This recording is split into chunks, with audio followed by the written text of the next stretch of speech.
खासे वोट डाले गए हैं। रायपुर में थोड़े कम है, ऐसे ही कई और भी इलाके हैं, बिलासपुर जहां पे वोट प्रतिशत कम रहे। खबरों में आगे बढ़ेंगे। छत्तीसगढ़ में अंतिम चरण में 7 सीटों पर वोटिंग के साथ ही लोकसभा चुनाव अब खत्म हो चुका है। कुल 168 प्रत्याशियों की किस्मत ईवीएम में कैद हो गई है। छत्तीसगढ़ में 3 चरण में वोटिंग हुई है। पहले चरण में केवल 1 सीट, जबकि दूसरे चरण में 3 सीटों पर और तीसरे चरण में 7 सीटों पर वोटिंग हुई। इसका सियासी समीकरण समझिए और कितना खास है यह भी एक रिपोर्ट के जरिए समझिए।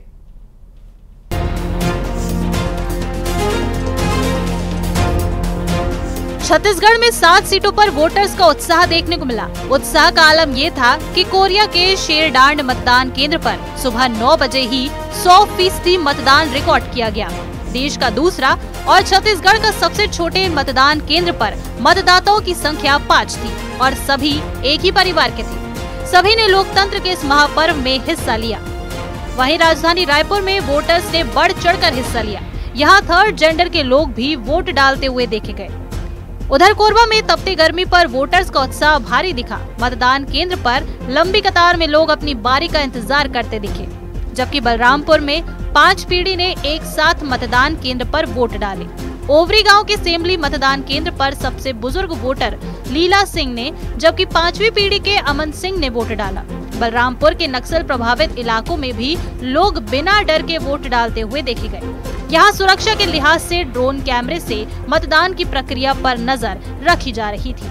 सीएम विष्णुदेव साय ने भी जशपुर के बगिया में वोट डाला। सीएम साय ने छत्तीसगढ़ की सभी 11 सीटें जीतने का दावा किया कि सभी लोग लोकतंत्र के इस महापर्व में बढ़ चढ़ के भाग लें, सभी अपने मताधिकार का प्रयोग करें, उपयोग करें। बिल्कुल 400 पार होगा और छत्तीसगढ़ की सभी सीट 11 की 11 सीट भारतीय जनता पार्टी जीतेगी। वहीं पूर्व सीएम भूपेश बघेल ने पाटन के कुरुदडीह में वोट डाला। भूपेश बघेल के साथ उनकी पत्नी ने भी मतदान किया। 10 साल प्रधानमंत्री रहने के बाद यदि प्रधानमंत्री एम कर रहे हैं माँ कर रहे हैं, मटन, मछली, मुर्गा, मंगलसूत्र, तो उसके बाद कोई उनके पास कोई विजन रहा नहीं है, जबकि आम जनता महंगाई और बेरोजगारी से त्रस्त है। राजनांदगांव जीत रहे हैं। रायपुर में बीजेपी प्रत्याशी ब्रजमोहन अग्रवाल ने रायपुर में, तो वहीं महासमुंद से कांग्रेस के प्रत्याशी ताम्रध्वज साहू ने परिवार के साथ दुर्ग में वोटिंग की। सरगुजा से बीजेपी प्रत्याशी चिंतामणि महाराज पत्नी के साथ स्कूटी से मतदान केंद्र पहुंचे और मतदान के बाद कुलदेवी मंदिर में पूजा की। जबकि कोरबा में बीजेपी प्रत्याशी सरोज पांडे अलग अलग बूथों पर मतदान का जायजा लेती हुई देखी गयी। 1-2 जगहों पर वोटिंग के दौरान विवाद भी हुआ। रायपुर में कांग्रेस प्रत्याशी पुरानी बस्ती सरस्वती स्कूल में धरने पर बैठ गए। विकास उपाध्याय ने सरकारी कर्मचारियों पर बीजेपी के पक्ष में प्रचार करने के आरोप लगाए, तो वहीं मुंगेली में पथरिया के चोर भट्टी गाँव में कांग्रेस और बीजेपी कार्यकर्ता आपस में ही भिड़ गए। इन घटनाओं को छोड़ दें तो मतदान शांतिपूर्ण रहा। वोटिंग परसेंट की अगर बात करें तो बिलासपुर में इस बार 60.05% वोटिंग हुई है, जबकि 2019 में 64.44% वोटिंग हुई थी। दुर्ग में इस बार 67.33% वोटिंग हुई है, जबकि 2019 में 71.74% वोटिंग हुई थी। जांजगीर चांपा में इस बार 62.44% वोटिंग हुई है, जबकि 2019 में 65.76% वोटिंग हुई थी। कोरबा की बात करें तो इस बार 70.60% वोटिंग हुई है, जबकि 2019 में 75.35% वोटिंग हुई थी।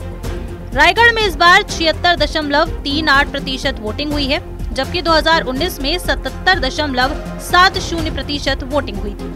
रायपुर में 61.25% वोटिंग हुई है। 2019 में यहाँ 66.12% वोटिंग हुई। सरगुजा में इस बार 74.17% वोटिंग हुई है, जबकि 2019 में 77.37% वोटिंग हुई। हालांकि ये शाम 6 बजे तक की वोटिंग परसेंट है, जो बढ़ भी सकती है। तो छत्तीसगढ़ में लोकसभा का संग्राम तीसरे राउंड में खत्म हो गया। अब प्रत्याशियों के साथ ही आम लोगों को भी नतीजों का इंतजार है। Bureau report, news 18।